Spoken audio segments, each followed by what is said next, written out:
Bharatiya Janata party జిల్లా ప్రధాన కార్యదర్శి యువ నాయకులు డాక్టర్ గోగుల రాణా ప్రతాప్ రెడ్డి గారిని మాట్లాడవలసిందిగా కోరుతున్నాము. నేను తప్పటోని కాదు, మాట ఇస్తే ఆ మాట కోసం నేను తలకాయ కోసుకుంటుంది. నువ్వు కూడా నా దగ్గరే తయారైనవు. అమ్మ, అందరికీ నమస్కారం. ఇక్కడ చాలా మంది నేను 5-6 సంవత్సరాల పిల్లగాని లెక్క ఉన్నప్పటికీ కూడా చాలా సుపరిచితమైన కుటుంబాలు ఉన్నాయి. అందరికీ ఆ తల్లులకు, అక్కలకు, చెల్లెలకు, అన్నదమ్ములందరికీ కూడా శిరస్సు నుంచి నమస్కారం తెలియజేస్తున్నాను. అందరికీ నమస్కారం. అమ్మ, పాత నర్సంపేట ఏదైతే ఉందో, అంటే నర్సంపేట గ్రామ పంచాయతీ ఉన్న తర్వాత ముందు నర్సంపేట గ్రామ పంచాయతీ ఉన్న రోజులలో ఇది నర్సంపేట పట్టణంలోనే అత్యధిక ప్రాముఖ్యతమైన చౌరస్తా. ఇది పాత నర్సంపేటలో అన్ని కార్యక్రమాలు ఇక్కడనే జరిగేవి. మేము తెల్లారితే సాయంత్రం అయితే ఇక్కడికి వచ్చి ఇక్కడ ఒక దుకాణం ఉండే. ఆ దుకాణంలో ఒక పట్టి దొరికేది చిన్నప్పుడు. ఇది నర్సంపేట ఏడు దొరకకపోయేది. ఇక్కడికి వచ్చి ఈయనే మా అన్వేష్ వాళ్ళ తాత ఉండేది ఆ దుకాణంలో. ఎంతో ప్రాముఖ్యమైన ఈ ప్లేస్లో ఈ మీటింగ్ పెట్టడం చాలా సంతోషకరం. ఇక్కడ ఉన్న అక్క చెల్లెల అన్నదమ్ములందరికీ కూడా నేను చెప్పే విషయం ఏంటంటే, రాజకీయాన్ని ప్రజాసేవ చేసేటందుకే రాజకీయాలకు రావాలి. అంతే తప్పితే వాళ్ళు వ్యాపారాలు నడుపుకోవడానికో, వాళ్ళు ఏది మా స్థాయికి తగ్గట్టు మేము ఏదో ఒక రాజకీయంలో పొజిషన్లో ఉండాలనో రాజకీయాలకు రావద్దు. ఈనాడు మనిషి వయసు 30 సంవత్సరాలు, ఇంకొక 25 నుంచి 30 సంవత్సరాలు రాజకీయంలో ఉండగలుగుతాడు. మీ అందరి ముందు ఇంకో 25 సంవత్సరాలు తిరుగుతాడు, గెలిచినా ఓడినా. 25 సంవత్సరాలు మీ కళ్ళ ముందు తిరిగే పిల్లగాడు, ఇంతకుముందు 25 సంవత్సరాలు మీ కళ్ళ ముందు ఉన్న పిల్లగాడు. మరి కాంగ్రెస్ పార్టీల పోటీ చేసే చిలువేరు రజనీ భారతి గారు, ఆమె వయసు చాలా పెద్దది, ఆమెను ఏమనను. ఆమె మొన్న ఈ బెస్త కులం సంఘం దగ్గర బిల్డింగ్ కాడికి వస్తే నేను ఇటు ప్రచారం చేసిపోతాను. మరి వాళ్ళ హస్బెండ్ ఆయన చిలువేరు రమేష్ అంకుల్ని ఇటిద్దరు పట్టుకొని అటిద్దరు పట్టుకొని నడిపిస్తారు. పెద్ద మనుషులకి ఎట్లుంటుంది, మేము అందరం అవుతాం.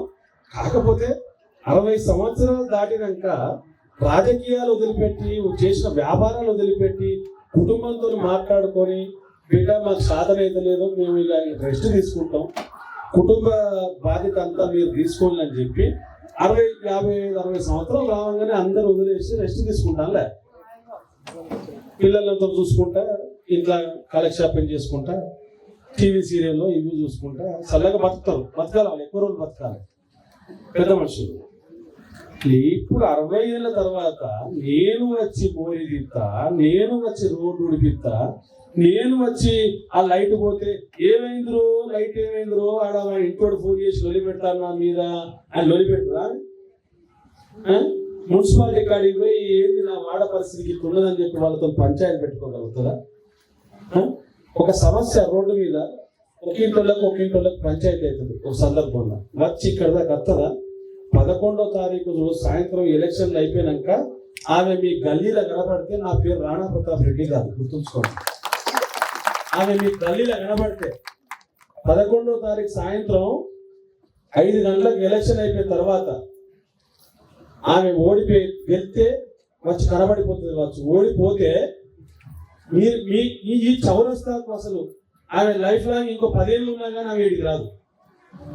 గెలిచిన ఓడిన ఎలక్షన్ ఏం జరిగినా ఈడ పుట్టినోడు, ఈడ పెరిగినోడు, ఈయనే తిరుగుతాడు. మళ్ళా ఈళ్ళలో పుట్టినోడే కదా, ఈడ తిరిగినోడే కదా. ఇదే చౌరస్తాలో రోజు 4 సార్లు వానికి ఉన్న చిన్న డొక్కు బండి ఉండదు ఒకటి, ఆ బండి వేసుకొని తిరుగుతాడు కదా. అంతేగాని ఎక్కడో అందుబాటులో లేకుండా ఎన్నో జీవితం గడిపేటోడు కాదు కదా. ఆలోచన చేయండి. ఒక్క మోరీ స్ట్రక్ అయినా, ఒక్క రోడ్డు చక్కగా ఊడవకపోయినా ఎందుకు మన కౌన్సిలర్ అంటే ఎందుకు? కౌన్సిలర్ అనేటోడు ఒక మన పనివాడు, మనకు పని చేసేవాడు, రాజకీయ నాయకుడు అంటేనే ఒక పనివాడు, ఒక పని చేసేవాడు, పదవి తీసుకొని ఓట్లు వేయించుకొని పని చేసేవాడు. మరి రజనీ భారతి గారు ఇక్కడికి వచ్చి ఏం పని చేయగలుగుతారు మీరు ఆలోచన చేయండి సార్. ఏమన్నా పెద్ద మనిషి ఆమె వయసుకు టైం ఇవ్వగలుగుతారా? మీకు పని చేయగలుగుతారా?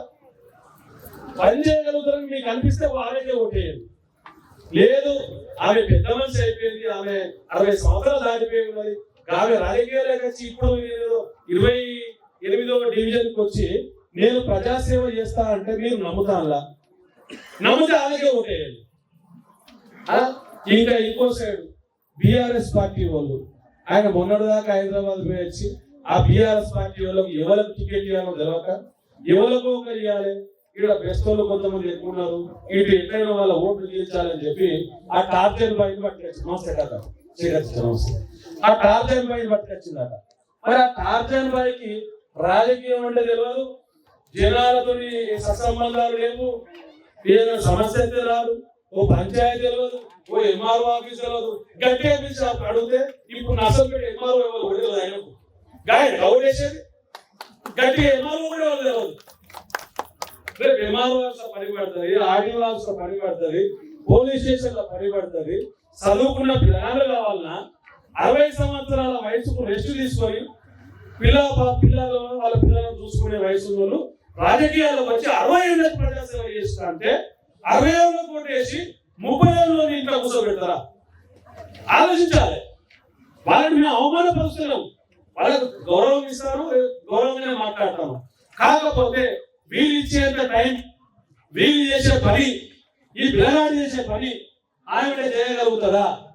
మీరు ఆలోచించి ఆమె చేయగలుగుతారని నమ్మకం ఆమె కోటేయండి, ఈ మనీష్ చేస్తారని చెప్పి నమ్మకం ఉంటే వాళ్ళ అమ్మ కోటేయండి అని చెప్పి ఈ సభా వేదికగా అందరినీ కోరుకుంటున్నారు. ఇక కాంగ్రెస్ పార్టీ వాళ్ళు అసెంబ్లీ ఎలక్షన్ సందర్భంగా అధికారంలోకి రావడానికి ఇప్పుడు కనుక రజనీ భారతి గారు నేను వాడను మొత్తం కొంటా అనమాట. కొననే రాని మా అక్క చెల్లెలకు పైసలు వస్తే మాకు కూడా సంబరం. రాని పైసలు ఏది అని తీసుకోండి, పైసలు తీసుకోండి, ఏం కాదు తీసుకోండి, మొత్తం పైసలు తీసుకోండి, ఇతరులు తీసుకొని మీకు ఎటు ఓటేయాలనో, మీ ఏరియా బిడ్డేవారో, మీ కళ్ళ ముందు పెరిగిన బిడ్డేవారు, మీకు తెలిసిన రోజారాని అమ్మ అక్క మంచుకున్నావా, వదిన మంచుకున్నావా అని చెప్పి మీతో తిరిగేటది. ఇవే తిరుగుతుందా, ఆమె తిరుగుతుందా? మనీషు అమ్మ బాగున్నారా అని చెప్పి మీ ఇంట్లో మీ అన్నదమ్ములతోటో మీ పిల్లలతోటో కలిసి తిరగడానికి ఓటేస్తారా? ఈ ఎక్కడ పోటీ చేయాలి అని చెప్పి ఆమె 30 వాడలు తిరిగింది ఈసారి కాంగ్రెస్ పార్టీ మాధవరెడ్డి చుట్టూ. ఈడ టికెట్ ఇస్తారా, ఆడ టికెట్ ఇస్తారా, ఏడ టికెట్ సందీప్ పైకి తమ్మి పట్టణాధ్యక్షుడు గూడూరు సందీప్, కాసు నాగేంద్ర బాబు గారు అందరూ పైకి రండి, మరి విజయ్ సింగ్ తమ్మి పైకి అందరూ రండి. మరి ఏడ టికెట్ ఇస్తారా అని చెప్పి తిరిగితే లాస్ట్ కు మీ 28వ వార్డుకి వచ్చింది. ఆమె టూరిస్టు, మీ వాడ బిడ్డే కాదు, నేను కూడా మీ వాడ బిడ్డే కాదు. మీ వాడ ఇప్పుడు ఏర్పడింది అంటే వీళ్ళ వెంకటనారాయణ గారు మీకు తెలుసు, మనిషి వాళ్ళ నాన్న, వాళ్ళ తాత మీకు తెలుసు. ఇక్కడ వాడకట్ల మరి ఓకే ఓకే. సో ఇదంతా తెలుసు మీకు. సో మీ కళ్ళ ముందు పెట్టినోనికి ఓటేస్తారా, ఎక్కడ పోటీ చేయాలని చెప్పి 10 వాడలు తిరిగిన తర్వాత ఈడ పాపం ఇంత ఘోరం అండి. రాజకీయాలకు ఇంత అన్యాయం ఉంటుందా? మరి నేను 10 ఏళ్ళ నుంచి రాజకీయాలు తిరుగుతాను కానీ ఇంత అన్యాయం ఎన్నడూ చేయలే. ఇంకా బాబీ భయ్య కాంగ్రెస్ పార్టీ అంటే పానం కోసుకుంటాడు. మరి ఆ పెద్దమ్మ చెప్పారా, అరుణ పెద్దమ్మ, ఆ పెద్దమ్మ టికెట్ అడిగితే మీ దగ్గర పైసలు లేవు, రజనీ భారతి 40 లక్షలు పెడతా అంటానని చెప్పి ఆమె టికెట్ ఇచ్చిందట. మరి మీ వాడలో వాళ్ళు పార్టీని నమ్ముకున్నోనికి టికెట్ ఇవ్వకపోయా, మీరు వచ్చి ఈ వయసులో మీ వాడ మీద పని చేస్తారా అంటే చేయలేరా? మీరు క్లియర్ కట్ గా ఆలోచన చేయాల్సిన సందర్భం ఈ వాడలు ఎవరికి ఓటేయాలని చెప్పి ఇదివరకైనా సరే కొద్దిసేపు ఆలోచించారు కావచ్చు, కానీ మీరు ఇప్పుడు ఎక్కువ సమయం ఆలోచించి ఓటేయండి ఈసారి. మేము రిక్వెస్ట్ చేస్తున్నాం, ఎందుకంటే మీరు ఆలోచించాల్సిన సందర్భం ఇది. ఎందుకంటే ఈ పిల్లలకి భవిష్యత్తు ఉన్నది, 60 ఏళ్ళకి ఏం భవిష్యత్తు ఉంటుంది, టార్జన్ బాయ్కి ఏం భవిష్యత్తు ఉంటుంది, సిల్వర్ రజనీ భారతికి ఏం భవిష్యత్తు ఉంటుంది, జూనియర్ మనీష్కి భవిష్యత్తు ఉంటుంది. ఆలోచించాలి. మీరు మా అక్కల లెక్క, మా అవ్వల లెక్క, మా పెద్దమ్మలు చిన్నమ్మలు వయసులో ఉన్నారు అందరూ కూడా, మీ అందరూ కూడా ఇది ఒక్క విషయం ఆలోచించాలి. మీరు ఎన్నో సందర్భాల్లో ఓట్లేసిన కాంగ్రెస్ పార్టీకి, బీఆర్ఎస్ పార్టీకి, అంతకుముందు టీడీపీ పార్టీకి ఓట్లేసిన కూడా దొరుకుతామండి. కాబట్టి ఈ ఒక్కసారి తమని ఓడైతే మీకు వేరేది ఏం లేదు. పనిచేసి పనివాడు దొరికినట్టు విధంగా చెప్పిండు. అక్కడ మోరీ డ్రామా అయితే ఇప్పటికే మోరీ డ్రామా ఈ ఏరియాలో చాలా సందర్భాల్లో వాసన వస్తాను. ఇంకా మోర్లలో ఏదో కొత్తగా మోర్లు కడతాను, కొత్తగా రోడ్లు వేస్తాను అని చెప్పి కూడా చేస్తాను. ఆ ప్రతి రోడ్డు, ఆ ప్రతి కాలువ డబ్బులు పంపించేది ఎవరంటే నరేంద్ర మోడీ గారు పంపుతాను. సెంట్రల్ నుంచి ప్రతి ఒక్క రూపాయి మోడీ గారు పంపుతాను. సొమ్ము ఒకంది, సోకు ఒకంది. అలా చెప్పాలి ఒక డైలాగు, సొమ్ము ఒకది, సోకు ఒకది. ఇక్కడ ఈనాడు మరి ఇది లైట్లు పెట్టి కొంచెం ఫోకస్ చేసినాం. ఈ లైట్ లేనప్పుడు గాడొక ఎల్ఈడి బల్బు, గాడొక ఎల్ఈడి బల్బు, గాడొక ఎల్ఈడి బల్బు వెలుగుతాది. ఆ బల్బు పంపించేది కూడా నరేంద్ర మోడీ. వీళ్ళు కాదు, కేసీఆర్ కాదు, రేవంత్ రెడ్డి గారు కాదు, వీళ్ళు కాదు. ఇక్కడ మా చిన్న రేషన్ షాప్ ఉంటుంది. ఆ రేషన్ షాప్ లో 6 కిలోల బియ్యం ప్రతి మనిషికి ఇవ్వడం జరుగుతుంది. మరి 6 కిలోల బియ్యంలో నరేంద్ర మోడీ గారు 5 కిలోల బియ్యం ఇస్తాడా లేదా? ఇస్తాడు. ఇది చాలా మందికి కొంచెం పెద్ద మనుషులకు తెలియదు ఈ విషయాన్ని. వాళ్ళు ఏం చేసుకుంటారు, వాళ్ళు బొమ్మ వేసుకుంటారు, సన్న బియ్యం రేవంత్ రెడ్డి, సన్న బియ్యం రేవంత్ రెడ్డి అంటారు. అమ్మా 5 కిలోల బియ్యం ఇచ్చేది ఎవరు? గట్టిగా చెప్పాలి అక్క చెల్లెలు అందరూ ఒక్కసారి. నరేంద్ర మోడీ గారు 5 కిలోల బియ్యం ఇస్తాడు. 1 కిలో బియ్యం రేవంత్ రెడ్డి ఇస్తాడు. చెప్పాలి, వాళ్ళ గొప్ప కూడా చెప్పాలి. చెప్పకుండా వాళ్ళు 1 కిలో బియ్యం ఇస్తాను. మరి ఈ సందర్భంగా నేను అడుగుతాను, నా నర్సంపేట అక్క చెల్లెలు అన్నదమ్ములకు ఒకటే విషయం అడుగుతాను. 5 కిలోల బియ్యం ఇచ్చే వాళ్ళకి ఓటేద్దామా, కిలో బియ్యం ఇచ్చే పార్టీకి ఓటేద్దామా? మాట్లాడాలి. 5 కిలోల బియ్యం ఇచ్చిన వాళ్ళకి ఓటేద్దామా, కిలో బియ్యం ఇచ్చిన వాళ్ళకి ఓటేద్దామా? ఫ్రీగా ఇస్తారు. ఆలోచన చేయండి. మళ్ళా ఇంటికి వెళ్ళక ఒకసారి మీరు అన్నిటి గురించి ఆలోచన చేయండి. కరోనా టీకా వేసుకున్నారా? మరి అందరం కూడా కరోనా వచ్చినప్పుడు మరి ఇది మనకొత్తది కావచ్చు, ఉంటామో పోతామో అనే భయంతో అందరం వేసుకున్నాం. 3 వేసుకున్నాం. ఒక్కొక్కరు వేసుకున్నారా 3 టీకాలు? ఎవరు పంపించిన టీకాలు? ఎవరు పంపించిన టీకాలు? గట్టిగా చెప్పాలి తమ్ముళ్ళు. మోడీ గారు పంపించిండు. మరి మనకు సన్న బియ్యం 5 కిలోలు పంపించిన నరేంద్ర మోడీ గారే, మనకు కరోనా టీకాలు ఇచ్చిన నరేంద్ర మోడీ గారే, ఈ బల్బులు కానీ, రోడ్లు కానీ, కాలువలకు కానీ పైసలు పంపించి ఉచిత గ్యాసులు కానీ, గ్యాసులు కూడా చాలా మందికి వచ్చిన ఏరియా రానులకు మళ్ళీ ఇంకా పెట్టుకోవచ్చు. ఆ పథకం రన్నింగ్ లోనే ఉన్నది. మరి నర్సంపేటకు శేఖర్ టీచర్ నవ్వుకుంటా పోతాను. గవర్నమెంట్ దవాఖాన కట్టించింది ఎవరు? మొన్న 65 కోట్లు ఇచ్చింది ఎవరు? నరేంద్ర మోడీ. 65 కోట్ల రూపాయలు తామర చెరువు కాడ నా అక్కకు కానీ, నా చెల్లెకు కానీ, నా అన్నకు కానీ, తమ్మునికి కానీ ఆరోగ్యం ఖరాబ్ అయితే వాళ్ళ ఆరోగ్యం కోసం 65 కోట్ల రూపాయలు పెట్టి తామర చెరువు కాడ పెద్ద దవాఖాన కట్టించిండు నరేంద్ర మోడీ గారు. ఆ నరేంద్ర మోడీ గారే ఇన్ని పనులు చేస్తున్న నరేంద్ర మోడీ గారే ఈరోజు జూలూరి రోజారాణి అమ్మను, జూలూరి మనీష్ను మీ ముందుకు పంపించింది. ఒక్కసారి ఆలోచన చేయండి, ఒక్కసారి ఆశీర్వదించండి. మీ ఇందాక తమ్ముడు చెప్పిండు, మన ఏదైనా మంచి జరిగినా కానీ, ఏదైనా చెడు జరిగినా కానీ, వాళ్ళ ఆపదలు ఉన్నా కానీ 4 పైసలు ఖర్చు పెట్టి చేస్తామని చెప్తే, అవా రాజకీయాలకు వచ్చిన కానీ నేను 10 సంవత్సరాల నుంచి నేను చేసే పని కదే. నేను ఎప్పుడు ఓట్లు వేయించుకోలే, ఎవరితో మంచి ఓట్లు అడగలే. నేను సేవ చేసుకుంటూనే ఉన్నా. నేను చాలా మందికి ఈ ఏరియా పిల్లగా తెలుసు, సెల్ ఫోన్లలో చూస్తుంటారు వాళ్ళంతా. ఆ తమ్ముడు చెప్పిన పనులన్నీ నేను చేస్తా, ఆయన చెప్పిన ప్రతి పని నేను చేస్తా. మీరు చెప్పింది ఇందాక మరి ఆడ మోరీ జాబ్ అయితే నేనే పాయింట్ పై కలుపుకొని అంగిప్పి మోరీ సాఫ్ చేస్తా అని చెప్తాడు. మరి వాళ్ళు చేస్తారా? మరి చేస్తారా? రజనీకాంత్ చేస్తుందా? టార్చన్ చేస్తాడా? అక్కడికి వచ్చి చేస్తారా? నీ ఫోన్ ఎత్తుతారా? పంపుతుంది యువనోని గంట సేపు ఓపిక పట్టేస్తుంది కదా ఇవాళ వాసన వస్తుంది కొత్తగా అంటారు. కేవలం మనిషి గిట్ట మాట్లాడుతున్న ఏంద్రాన్ని వనొచ్చు వీళ్ళైతే వాళ్ళను నీ ఫోన్ ఇస్తారా వాళ్ళు? నేను అంతగా నేనే జబ్బు తీసుకుంటా, నేను వీడికి వచ్చి అలా మాట్లాడతాను.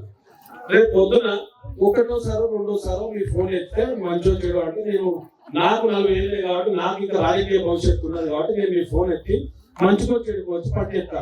వాళ్ళు మీ ఫోన్ ఎత్తి మీ పనికి రెస్పాండ్ అయ్యేంత వ్యవహారం ఉంటుందా?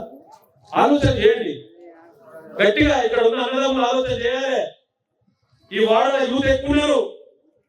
మరి యూత్ మీద నుంచి ఒకరిని తయారు చేసిన ఈ నర్సంపేట నియోజకవర్గంలో కొన్ని వేల మంది యువకులను నాయకులను తయారు చేస్తాను.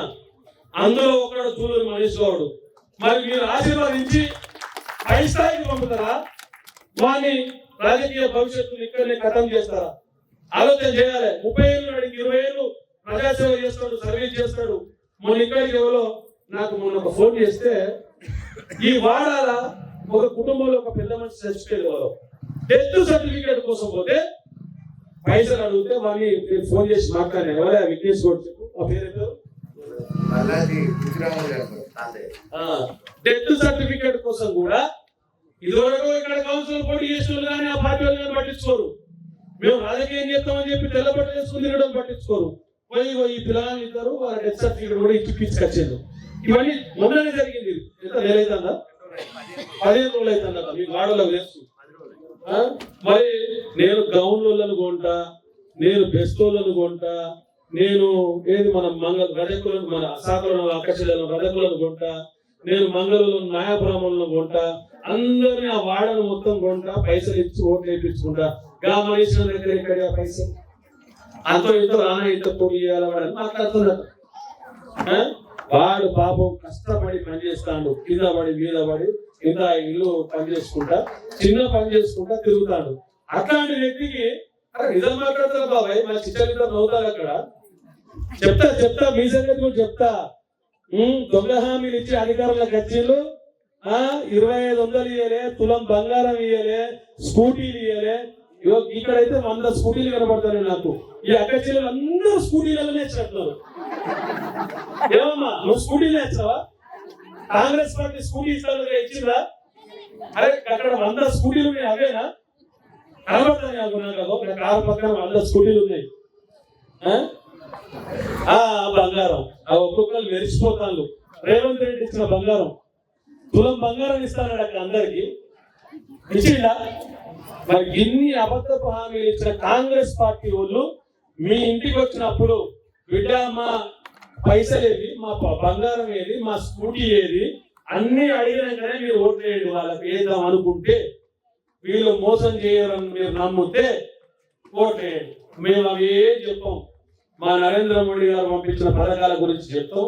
నిజం నిష్ఠూరంగానే ఉన్నా కానీ అదే మాట్లాడతాం. ఏదైనా నిజం మాట్లాడతాం.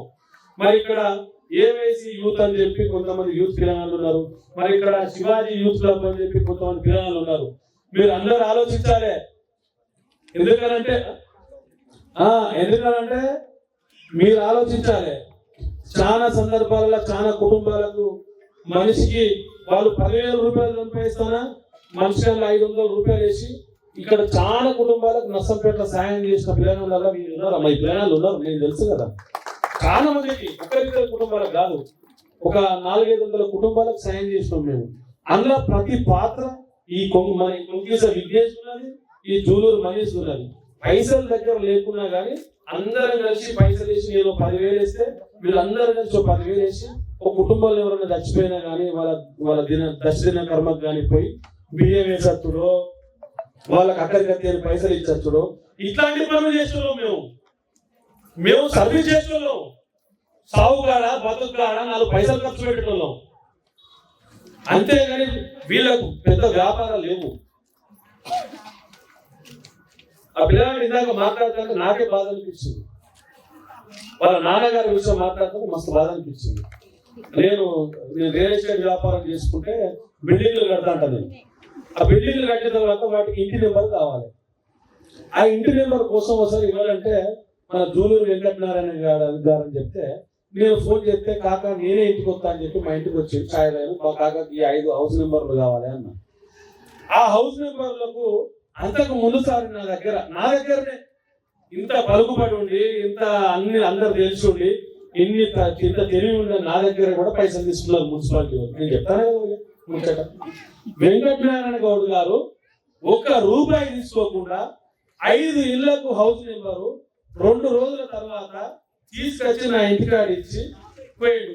కాగా మనకి ఇట్లా ఉంటుంది కానీ తీసుకోవాలంటే బిడ్డ నాకు నేను ఇంతవరకు లంచం ముట్టుకోలేదు. జూలు వెంకటనారాయణ గౌడ్ గారు అనుకోడు ఆయన చచ్చిపోయేదాకా లంచం 3 రూపాయలు ముట్టుకోలేదు. ఆయనే వారసు లెక్క మరి గవర్నమెంట్ జాబ్ వస్తుంది పోతావా అని చెప్పి నేను అడిగిన ఒకసారి. తండ్రి చచ్చిపోతే ఆ కుటుంబంలో ఉన్న వాళ్ళకు గవర్నమెంట్ జాబ్ వస్తుంది మున్సిపాలిటీలో. లేదన్నా ఆ జాబ్ మా అక్కకి ఇస్తా, నేను రాజకీయాలలో ముందుకు వద్దామని చెప్పి ప్రజలకు సేవ చేద్దామని చెప్పి నాకు ఉన్నదని చెప్పి ఈ తమ్ముడు మాట్లాడడం జరిగింది. మరి మీకు మంచి చేద్దామని చెప్పి ఆయన ముందుకు వచ్చిన వాళ్ళని ఇవాళ మీరందరూ ఆశీర్వదించాలని చెప్పి మళ్ళొక్కసారి నేను 2 చేతులు పెట్టి నమస్కరించుకుంటూ అందరిని అడుగుతాను. నేను అడుగుతాను ఓటు ఆయన కోసం, మీ అందరికీ దండం పెట్టుకుంటూ ఓటు అడుగుతాను. ఎందుకంటే కొత్త రకం రావాలి, రాజకీయాలకు పనిచేసే రావాలి. అందరికీ మళ్ళా నమస్కారం పెట్టి ప్రతి అక్కకు చెల్లెకు అన్నకు తమ్మునికి అందరికి కూడా ఈ మనీష్ ఓటు ఏమని చెప్తాను నేను. మేము పార్టీ మా భారతీయ జనతా పార్టీ 30 డివిజన్లలో పోటీ చేస్తాను. ఏ డివిజన్ లో గెలుస్తానో ఓడతానో 6 డివిజన్ 7 డివిజన్ లో ఇట్టే పరిస్థితులు పోరాటాలు ఎంబడి పడతాను మొత్తం.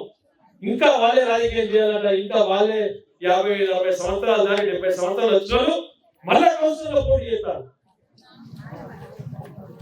70 ఏళ్ళు వచ్చినాయి ఒక ఆయన కౌన్సిల్ లో పోటీ చేస్తారు. నర్సంపేట ఏం ప్రజాసేవ చేయగలుగుతారు 70 సంవత్సరాలకు? ఆయన రెస్ట్ గట్టిగా 4 దూరం నడితేనే ఆయనకు ఇబ్బంది అవుతుంది. ఆయననే ఒకరు పట్టుకొని తిరగాలి. నేను 50 లక్షలు ఖర్చు పెడతాను, నేను 40 లక్షలు ఖర్చు పెడతాను తిరుగుతానట. ఇవన్నీ ఎవరు ఏమి ఇచ్చినా తీసుకోండి.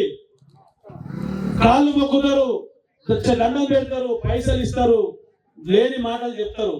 మీకు ఇదివరకు ఒక నరేంద్ర మోడీ గారిని మాత్రం మీరు చూడండి. నరేంద్ర మోడీ గారు చెప్పిన పథకాలు కానీ ఆయన దేశం కోసం చేస్తున్న విధి విధానాలను ఒక్కసారి అబ్జర్వ్ చేయండి. 60 ఏళ్లలో ఓటేస్తారా? 30 ఏళ్ల పిల్లగాడు చదువుకున్న పిల్లగానికి ఓటేస్తారా? మీ వాడ అక్క చెల్లెలకు అన్నదమ్ములకు అందరికి చెప్తున్నా, గట్టిగా ఆలోచన చేయాల్సిన సందర్భం ఇది. ఎందుకంటే నా జీవితాన్ని నేను ప్రజాసేవకు అంకితం చేస్తా. ఏదైనా పని ఉంటే ఇంటికి వచ్చి రేషన్ బియ్యం రేషన్ షాప్ కాంచి బండి మీద తీసుకొని మీ ఇళ్ళకి తీసుకొస్తా అని చెప్తుండు. మీరెవ్వరు రేషన్ షాప్ కాడికి పోవాల్సిన అవసరం లేదు. ఈయన స్కూటీ మీదనే మీ రేషన్ బియ్యాన్ని పట్టుకొస్తా అని చెప్తుండు.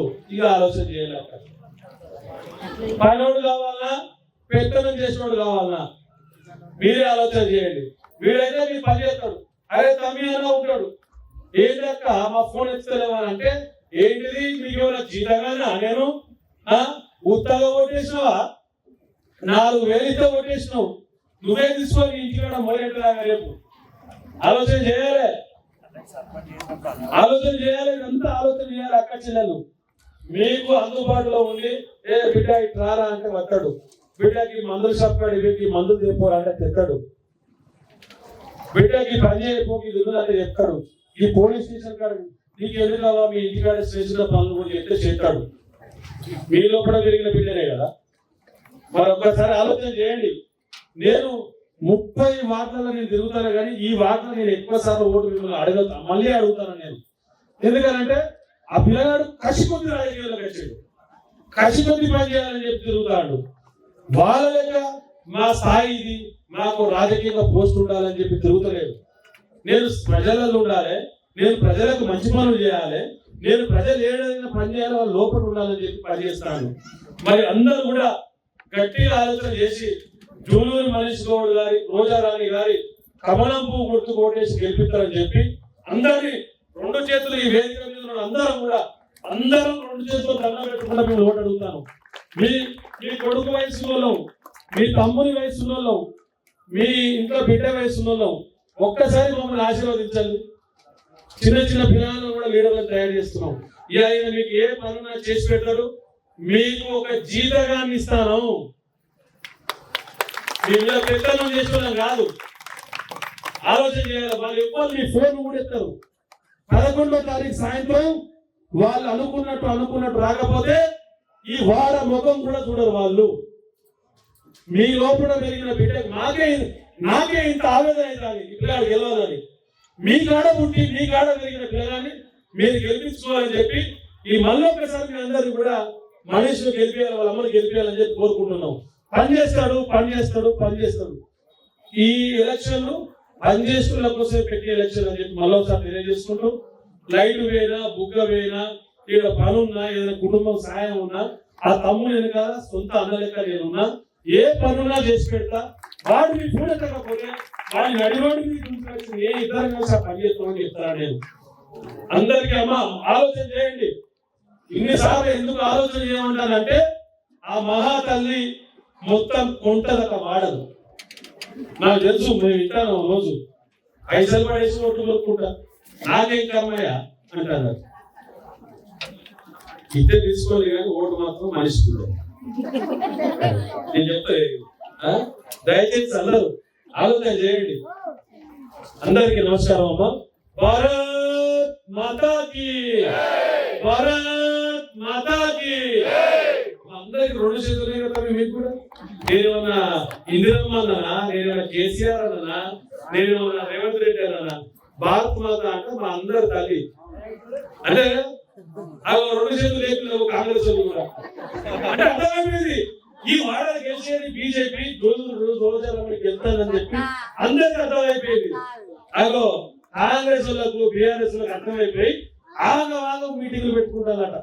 ఈ ఎట్లా ఏం చేయాలి ఇక్కడ అని చెప్పి ఈడ బెస్త సంఘంలో మీటింగ్లు పెడతారు, అటు గౌడ సంఘంలో మీటింగ్లు పెడతారు, పూల పెద్దల దగ్గరికి పోతారు. అరే ఈ పూలం తలిగే నొప్పి ఎవరు మనిషి గత తలిగే నొప్పి పెడతాను అతను. గెలుపు అనేది మీ ముఖంలో కనబడతాను. మీరు పెద్ద మనసు చేసుకొని ఒక్కసారి ఆశీర్వాదిస్తే తమ్ముడు బయటపడతారు. అందరం కూడా మన తల్లి భారత్ మాత, మన దేశం. ఒక్కసారి అందరం 2 చేతులతోటి భారత్ మాతాకి, భారత్ మాతాకి. నరేంద్ర మోడీ గారి నాయకత్వం, నరేంద్ర మోడీ గారి నాయకత్వం. జూలూరి రోజారమణి గారి పువ్వు గుర్తుకే, రోజారమణి గారి పువ్వు గుర్తుకే. రోజా రాణి గారు అమ్మ తల్లి జూలూరు మనీష్ నువ్వు పని చేస్తున్నాడు. అందరికి నమస్కారం అమ్మ. పేరున మళ్ళీ అందరికి నమస్కారం చేసి ఈ తమ్ముడికి ముందుకు రావాలంటే వాళ్ళ అమ్మకు ఓటేసి గెలిపించాలి. మరి ఇట్లనే ఓకే ఆ తల్లి వాళ్ళు కూడా ఉన్నారు. మరి వాళ్ళకి ఆమె పని చేయకపోతే పని చేసే వాళ్ళు కొడుకులు ఎవరైనా ఉన్నారా? ఆలోచన చేయండి. ఇవ్వలేదు. 60 ఏళ్ళకి ఎత్తారు, ఈ తమ్ముడు 30 ఏళ్ళ పిల్లలు మీకు పని చేసి పెడతారు. ఒక్కసారి ఆలోచన చేయండి. మీ అందరి పెద్ద మనుషులు ఈ తమ్ముడిని గెలిపిస్తే నేను ఇక్కడ ఛత్రపతి శివాజీ విగ్రహం కట్టిస్తాను. నేనే ఛత్రపతి శివాజీ అంటే తెలుసు కదమ్మా. ఎంతో మంది మొఘల్ సామ్రాజ్యాల నుంచి మన అక్క చెల్లెలను అన్నదమ్ములను కాపాడినోడు. వాళ్ళని అన్యాయం చేసి మన హిందూ కుటుంబాలను అన్యాయం చేస్తాంటే వాళ్ళని ఎన్నో సంవత్సరాలు ఆయన కొడుకు వాళ్ళ కుటుంబం అందరూ చచ్చిపోయారు ఆ యుద్ధాలలో. వీళ్ళందరికీ ఇక్కడ పిల్లలకు తెలుసు. అందుకనే ఈ బజార్ పేరు శివాజీ నగర్ అని పెట్టుకున్నారు. ఏ పేరు మీ బజార్ పేరు? శివాజీ రోడ్ అని పెట్టుకున్నారు. ఈ రాళ్ళు ఎక్కడైతే ఉన్నాయో ఆ చెట్టు కాడ ఈ జూలూరు మనిషి గెలిపిస్తే ఇక్కడ ఉన్న యువకులకు చెప్తాను నేను, శివాజీ యూతులకు, తమ్మి ఏడా మదేడా, మా మదేడి చోటా పప్పులు బడా పప్పులు అందరూ ఉంటారు కదా ఏరియాలా. మీరు ఎటు తిరిగినా మీ ఓటు ఎట్టున్నదో మీ మనసు ఎట్టున్నదో నాకు తెలుసు. మీకు చెప్తున్నా, ఇక్కడ ఉన్న అన్నదమ్ములందరికీ మీకు ఛత్రపతి శివాజీ విగ్రహం ఇక్కడ నేనే కట్టిస్తాను, నా డబ్బులతో కట్టిస్తా అని చెప్తాను నేను. అందరికి నమస్కారం అమ్మా, ధన్యవాదాలు. ఇంతసేపు దాదాపు సుమారు 2 గంటలు మా కోసం వేచిన మీకు అందరికీ కూడా ధన్యవాదాలు తెలియజేస్తున్నాము. దయచేసి అనేగా భావించవద్దు. నర్సంపేటలో కుర్చీలు అయిపోయినాయి. ఏదైతే ఎలక్షన్ డ్యూటీ ఉందో కుర్చీలు మొత్తం అక్కడ తీసుకుపోయిండు. లేకుండా ఒక 5 కుర్చీలు వేపిస్తామని అడిగినాం అందరినీ కూడా. కొంచెం ట్రై చేసినాం. గెలుస్తాను. Thank you. ఈ కార్యక్రమాన్ని ఇంత విజయం చేసినటువంటి మీకందరికీ మరియు డాక్టర్ గోగుల రామప్రసాద్ రెడ్డి గారికి ధన్యవాదాలు తెలియజేస్తూ ఈ కార్యక్రమాన్ని ముగిస్తున్నాను.